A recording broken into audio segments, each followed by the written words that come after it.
Когато обикновено се говори за създаване на автомобили, в съзнанието винаги изниква онзи образ на огромен блок метал, нали, който се дълбае, или пък гигантски преси. О, да, нещо изключително масивно, шумно. И много физическо. Абсолютно. Но в моторните спортове, особено сега през 2026 година, този чук и длето, така да се каже, вече са в историята. В днешния обстоен анализ ще разгледаме едни много интересни материали от Race Car Engineering и Race Tech.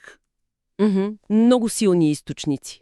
Да, и мисията ни днес е да проследим как адитивното производство или 3D принтирането преминава от просто някакъв лабораторен експеримент в абсолютната основа на автомобилостроенето. Смисъл вече не е просто някакъв трик за прототипи, нали? Точно. Ще видим как една и съща технология създава двигатели за милиони във Формула 1 и в същото време драстично реже разходите в рали шампионатите. За да се разбере този контраст, според мен, трябва да се започне директно от върха на технологиите, а именно Формула 1. За новите регулации през 2026 година Red Bull Powertrains разработват първия си собствен двигател.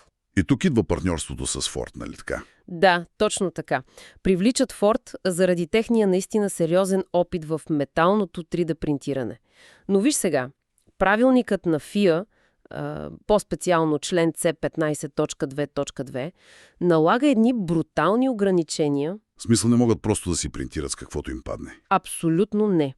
Списъкът е супер строг и се свежда до много специфични алуминиеви и титанови сплави. Като, например, T6AL40V, както и стомани и супер сплави от типа на Inconel. Inconel. Това всъщност е чудесен пример защо са нужни тези строги правила.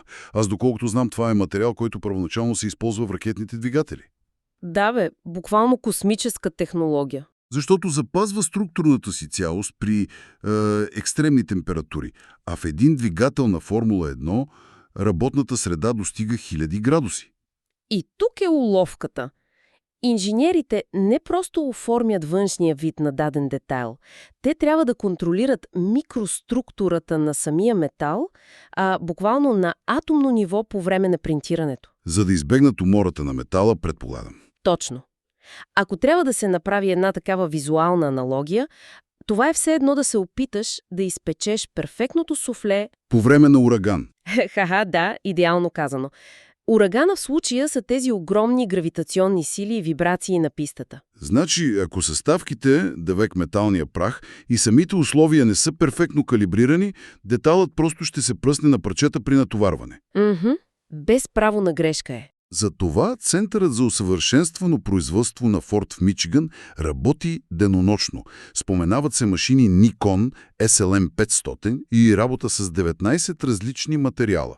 Което е огромна гъвкавост. Да, докато във Формула 1 тази прецизност се търси без абсолютно никакъв оглед на бюджета, същите тези машини намират едно съвсем различно приложение в масовия спорт. Нали, където бюджета от ключово значение? Да, като в рали проекта ARC 2.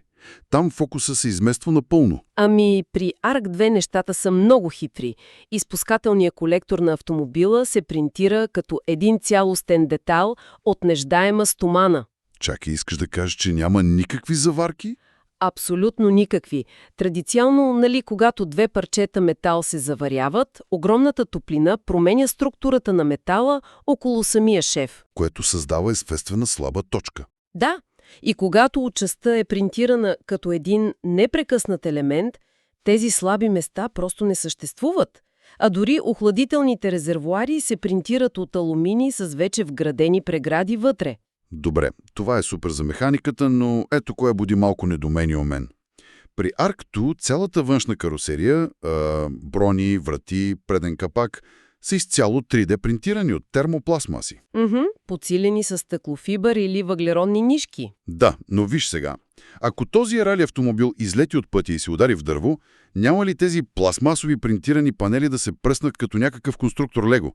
Как изобщо това пести пари в толкова контактен спорт? Те със сигурност ще се пръснат на хилени парчета. Гарантирано. И къде е икономията тогава? Гениалността тук изобщо не е в здравината на самия панел при удар. Спестяването идва от елиминирането на производствените матрици. Кълъпите за отливане. Точно така. Създаването на метален кълъп за една състезателна броня отнема месеци и струва цяло състояние.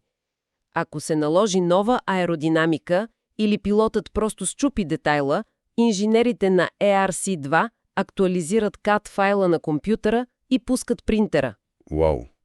Значи няма логистика, няма огромни складове за резервни части. Няма бракувани матрици.